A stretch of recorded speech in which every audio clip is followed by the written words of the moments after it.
Travis, Hello, sir. it is always so good to see you.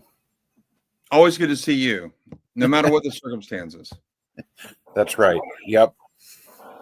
Sometimes we have tough days, but when we record, I always have a good time with you. It is a relief in a lot of ways to be Yeah. able to talk about more important things than what you go through on the day to day. Yes, it is. It is.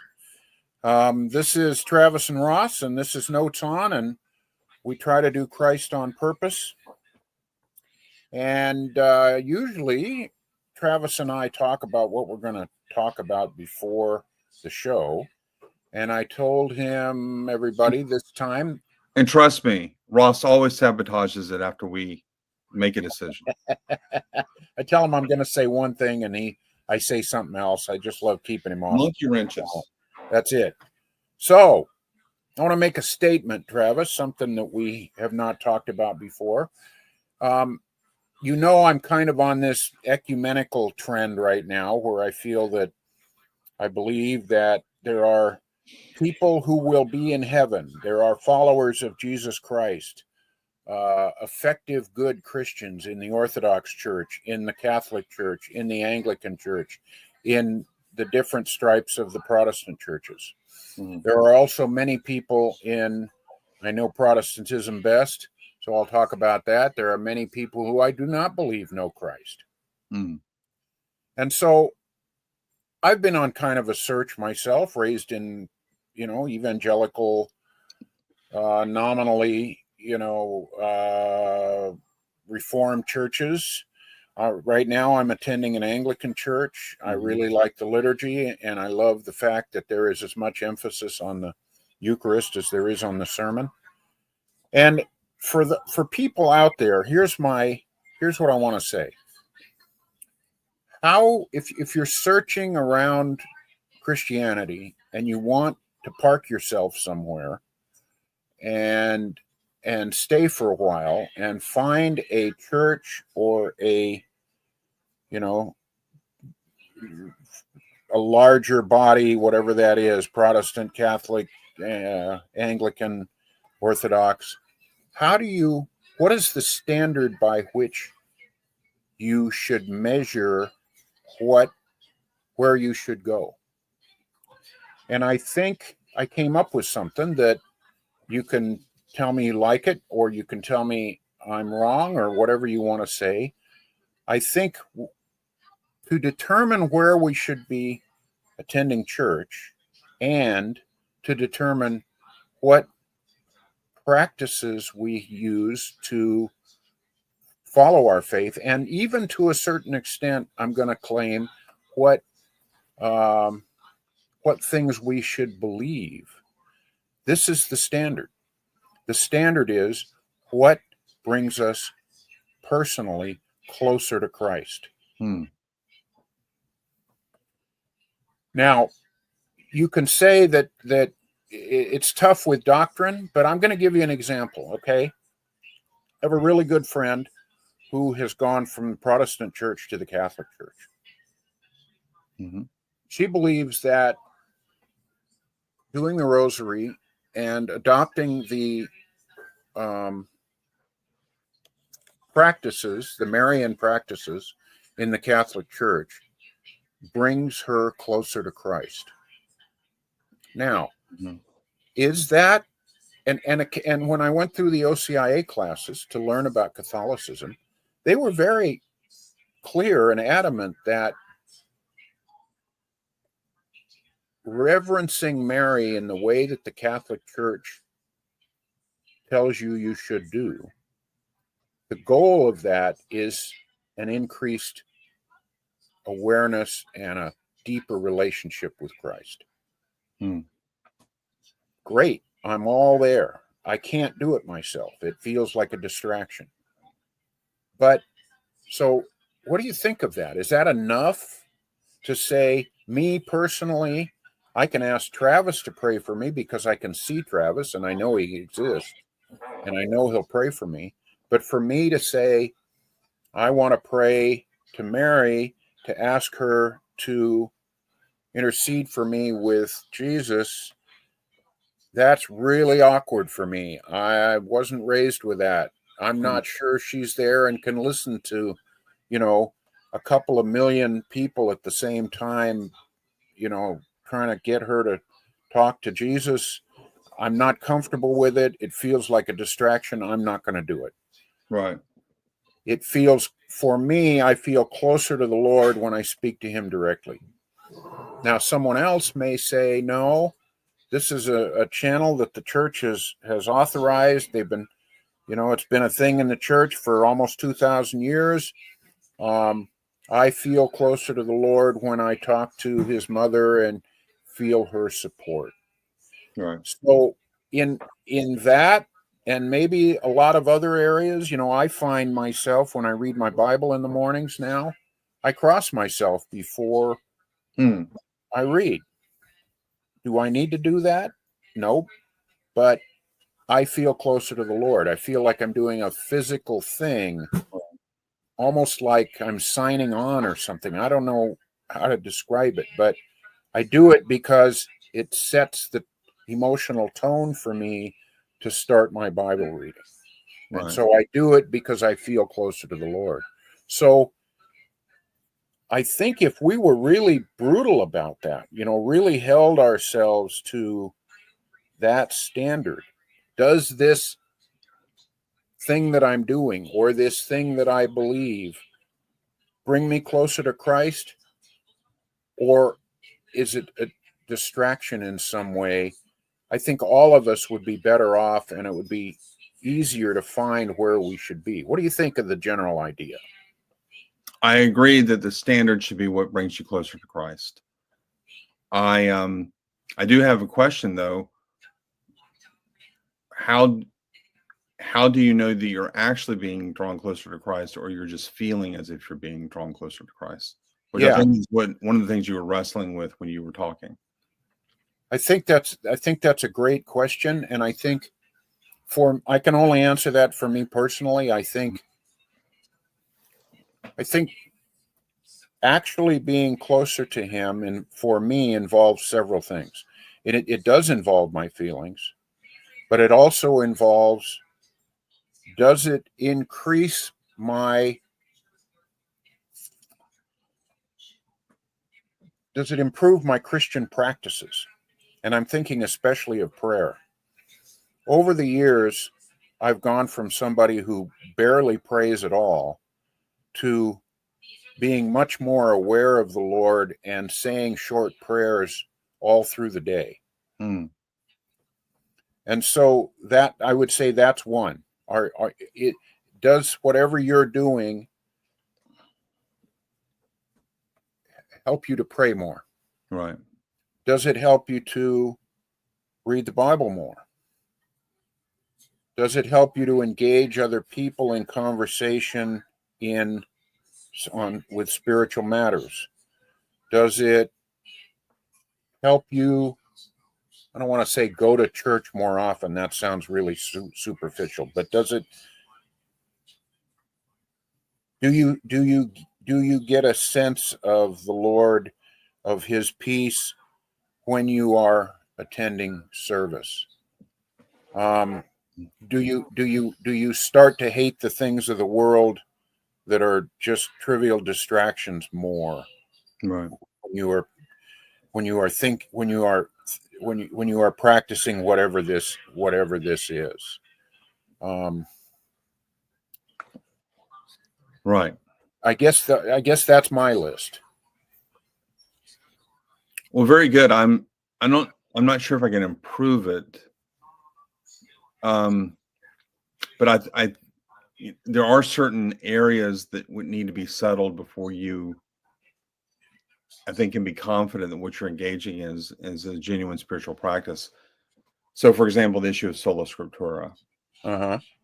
If that is a false doctrine, then your only hope is to latch onto a church that has a magisterium that is at least authoritative, if not infallible. And the two options after you reject sola scriptura would be some kind of Anglo Catholicism, or because not all Anglicans, I guess, I guess historically they do accept his sola scriptura, but many modern ones really massage that in a Catholic direction. Mm-hmm. And then you have Greek Orthodox and Roman Catholic. And so it really just depends on what you think of that doctrine of sola scriptura first. Well, let me push back on that a little bit. Let's assume for a minute that Catholic magisterium is what the Catholic Church says it is. That it is basically infallible and is giving us the correct direction to go to find the Lord. Mm-hmm. But the Bible also, there's also this verse where God says, if you seek me with all your heart, you will find me. Or at least that's the basic idea. So my thinking is, let's again, assuming the magisterium is there, that it's true. Mm-hmm. But there's a Protestant who doesn't believe it. And he reads the Bible, he attends church, and one of his prayers on a regular basis is, Lord God, guide me in the direction that you want me to go in finding a church, in coming to know you. But let's just say they were raised Catholic and they had a really horrible upbringing, right? They were abused or something, and they just can't, in good conscience, accept the Catholic Church. Right. Don't you think that there's enough in the Bible and the Lord, and combined with God's grace in honoring someone like that someone would find the Lord? Oh, I think that finding the Lord in the sense of getting saved, there's not a whole lot you need to believe. I mean, I've said this many times, but I thought that we were moving beyond just getting saved and drawing closer to the Lord. I guess I was really vague in that statement. I think when I say finding the Lord, what I meant was developing a deep and a continuing and deepening relationship with Christ. Right. Do I think that there are people that reject sola scriptura who have a deeper relationship with Christ than people that accept sola scriptura? Yes. Okay. I think that there are people that hold to what I would consider a false doctrine who nevertheless, for other factors, have a better or more solid prayer life with the genuine Christ of Scripture than I do, or someone that I highly respect that has all their doctrines in a row. And so holding to something like sola scriptura, it can be a litmus test in one sense, but it can't be the kind of litmus test that would have you exclude absolutely anybody else from growing in the Lord. So for that matter, I think that there are all kinds of people walking around with all sorts of false doctrines in their head. And not only are they saved, they are growing in Christ. I hope that's true because I know that I have those doctrines floating around. Yes. So if you can't say that, then you're going to have a really hard time getting along with other Christians, because even in your own church, you're going to run into people that just don't see things the way you see them. And navigating that is one of the privileges, but it's also one of the great challenges of the Christian life. How do you interact with your fellow brothers and sisters who just plain don't see things the way you do doctrinally? Right. How important is this? Well, in one sense, it's very important. And by this, I mean getting your doctrines right. In another sense, if you're saying that all I need to do is get it intellectually right, but it's doing nothing to my soul, right, then you're missing the boat anyway. That's right. Like I have a student right now, she was challenged today in my class because I'm trying to press the point that the idea of God if it is incoherent, if the idea of God is incoherent, and we're talking about just a basic, what I would call minimal Abrahamic theism. Abrahamic theism being the idea that there is one God who's personal and who is all knowing, all powerful, and all good. And all of the other attributes that Christians in particular, but Abrahamic theists in general have entertained, we can put those up for debate. So the question is this minimal commitment to a God that I just described, is it true? Well, before it can be considered true, it has to be considered coherent. Mm-hmm. And if it's incoherent, then it's just false. And so one of my students, she said, well, I thought this was a faith issue. I said, no, it's not a faith issue. It's a fact issue. Because your faith can't conjure God up. That's right. Nor can your disbelief kill him. You know, God's existence is in a lot of ways irrelevant to your faith. So the question is, do you believe it is relevant to you? But it's not relevant for God's existence. And if God is an illogical idea, then God does not exist. Period. End of story. And I run into theologians all the time that just give pushback to this. Okay, so take this young girl. I trust that she's a Christian girl. She's grown up in a Christian home. She's just starting to think about these things on a deeper level.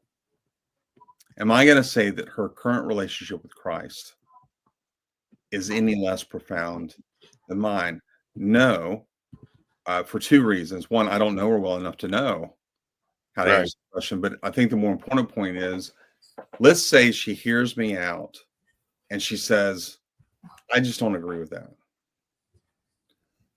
Well, I think she's come to a very egregiously false conclusion. But does that bar her from growing in the grace and knowledge of Christ? Does that error in her mind, does that turn the kill switch off, for her spirituality so that she can't? I just don't want to say that. That's just right. It would mean that she's wrong in this area, and that may affect her spiritual growth in X number of ways. But that's not the same thing as saying that she can't grow. Yeah. So, anyway, that's my 2 cents worth. Yeah.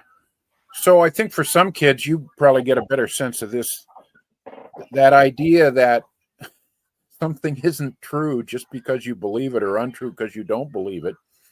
In this age of relativism, maybe that's the first time they've ever really thought about that it's not just a matter of faith. Sure. And, one of the things I said to her is, I said, why didn't you say this when we were picking on the pantheists? And that's because people engage in confirmation bias. Sure.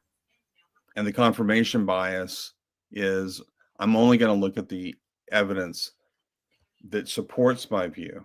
And so if you're going to pick on somebody that has a different view of God than me, oh, great. That's illogical, that's false, et cetera, et cetera, et cetera. But if you're going to pick on my view of God, well, then I'm going to retreat to this insulated area that you can't touch with reason. Mm-hmm. And that's a very difficult thing for a lot of people to navigate, because their understanding of God is so basic to who they are. They're so identified with that. And this is why, even if you run into a person who's not very religious or spiritual, but you start pressing against the religion they were raised to believe, they might get defensive. I mean, Abdul Salib, this is an interesting story. Abdul Salib, that's not his real name. He's a convert to Christianity, and he co-wrote the book Answering Islam with Norman Geisler.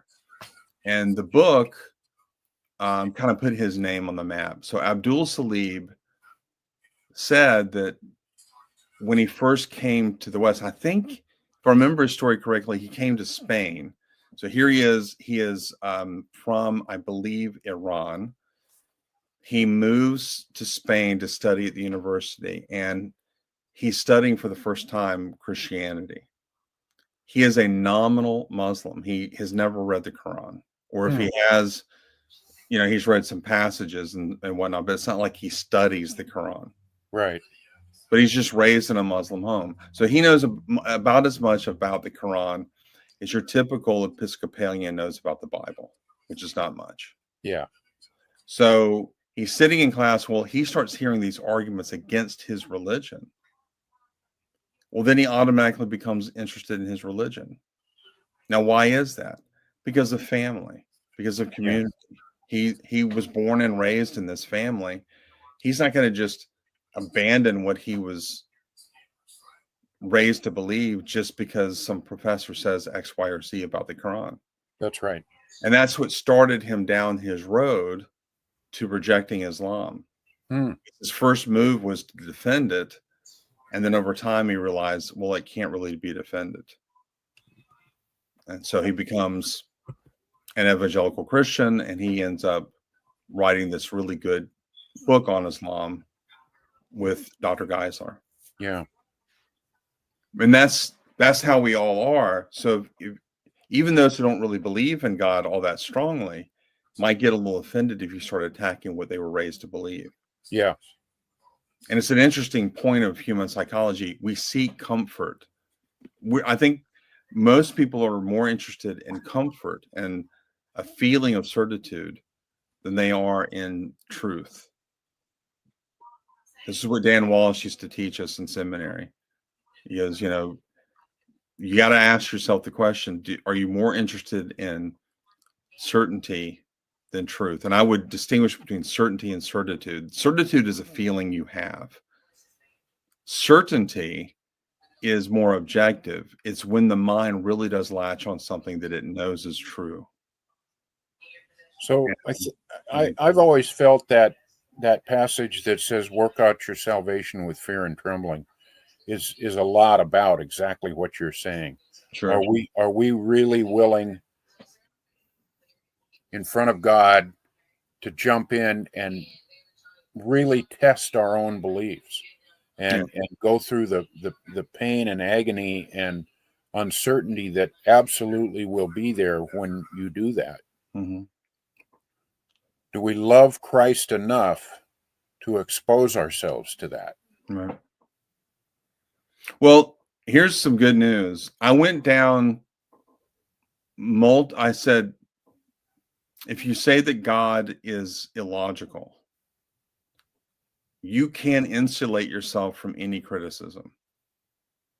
Right. So, because once you say God is illogical, anything goes. So that now the atheist could say, well, that your God is illogical at that point. So what? That doesn't mean he doesn't exist. So now anything goes. Yeah, that's right. Now we were talking about this in the context of the stone paradox, right? Everybody knows the stone paradox. Can God make a rock too heavy for him to lift? Yeah, right. Or to be more specific and focus on the attribute that's being challenged, can an omnipotent being create a rock too heavy for him to lift? And if the answer is yes, then now there's something he can't do. So he's not omnipotent. And if the answer is no, then there's something he can't do. So he's not omnipotent. So that's the point of the paradox. And if you're a minimal Abrahamic theist and you're not worried about absolute immutability and all of that, then you can just say, as Richard Swinburne does, well, yeah, I mean, God can make a rock too heavy for him to lift. And if he ever does make that rock, then he's no longer omnipotent. So here's the question. Has he made the rock? And it would be a strange form of atheism to have to, first of all, prove that there is a God who can do such a thing, only to then prove that God has made the rock and is no longer omnipotent, and therefore there's no omnipotent being out there. Yeah. And, that's one example. But another point that's been made is people will say, okay, let's define omnipotence as the absolute ability to do literally anything whatsoever, including the absurd. Okay, well, if that's how you're going to define omnipotence, then I can once again say, Well, yeah, God can create a rock too heavy for him to lift. And then I can say, and I'm sure God has made multiple rocks too heavy for him to lift. And after he makes them too heavy for him to lift, then he lifts them. Because Yeah. remember, you're saying he can create contradictory states of affairs, and so it just doesn't matter anymore. Now, I've been around atheists where I've said, God, there are logical constraints on the idea of omnipotence, and they get really mad at me, and they'll say, you can't say that. Omnipotence just means doing whatever you want. And I love now just looking at them, smiling, going, okay, I'll adopt your definition. You define omnipotence any way you want to define it. Well, it's the absolute ability to do literally anything. Okay. So ask me the stone paradox again. Yes, he can make that rock. And then after he makes it, he can still lift it. But that's absurd. Yes, but you just admitted that God can do the absurd. So what does it matter? That's right. Now, that's why I would say to the atheist, you've not done yourself any favors by insisting upon this definition. The theist can easily slip through that net. And then I say the theist has not done himself any favors by accepting that definition either. And it's a long, terrible price tag, fivefold price tag you have to pay as a theist if you're going to adopt that kind of definition of omnipotence. Now, the least of which is you can never know God. And you know, whatever knowing means, it means cognitive knowing. And therefore, and since that's ruled by the laws of logic, you can never know God. and you know what I want to say in those kind of arguments is, we're talking about the most important question that is askable in all of human history. Does God exist, and does he care about you? And you're playing word games with it. Sure. Is that really where you want to go with this? Sure. You're putting your middle finger up at even the question of does God exist, and you should be on your face, asking him, right, if you exist, show yourself, because I want to be in your good graces. Right. Yeah. Oh yeah. I mean, most people just don't fear God in these incidents. Yeah. But I am fascinated about how theism really, because I've been analyzing these arguments against these other worldviews, and theism holds up in a way that these others just don't. Yeah, it does. I think it holds up because it's fundamentally true. Yeah. So we've only got a couple minutes left, but I thought of a really good example of what I was saying before about how do we do a practice because it should bring us closer to Christ. And I for many, many years, I think maybe even like always in being a Protestant, being an evangelical, I never particularly cared for worship music. There's always been a sense where I felt like they were trying to entertain me in a way that, isn't supposed to be there. And I think I finally came to terms with that and was willing to admit that worship music almost always leaves me flat and does not bring me closer to Christ. And I'm not saying that's, some eternal truth about it. That's just me. Mm-hmm. And so the Anglican church that I go to has two services, 7:30 service and a 2:00 service. 2:00 service has music. So guess which one I go to? I go to the 7:30 service. There's no music. There's a lot of liturgy. The Eucharist is wonderful, and I come away feeling really close to the Lord. And I guess what I just want to say is, that's okay. It's okay to make decisions like that. Yeah. Yeah, it is. I mean, it's not a total just what floats your boat, but yeah, there's certain things that move you and certain things that don't. And certain kinds of music. If they played old black gospel music in church, I'd be there every Sunday because that's what I like. That reminds me of a book written by Matthew Everard. Have you heard of Matthew Everard? No. He's a member of the PCA, and he wrote a book. Pastor on the PCA. He wrote a book maybe a year ago. Mm-hmm. It could be longer, but it's called Worshiptainment. Yeah. Yeah. And he just analyzes the modern forms of worship. I haven't had a chance to read it, but I want to encourage people watching this to maybe get on over to his. He has a podcast on YouTube, and he's just an excellent communicator. I think highly of him, and I'm sure the book is worth a read. I do actually want to read it eventually. But Yep. All right, brother. Look at the time. It's terrible. It always flies. We're just getting started. Well, you take care, and I will see you next week, brother. Yes. Yes, you will. Thank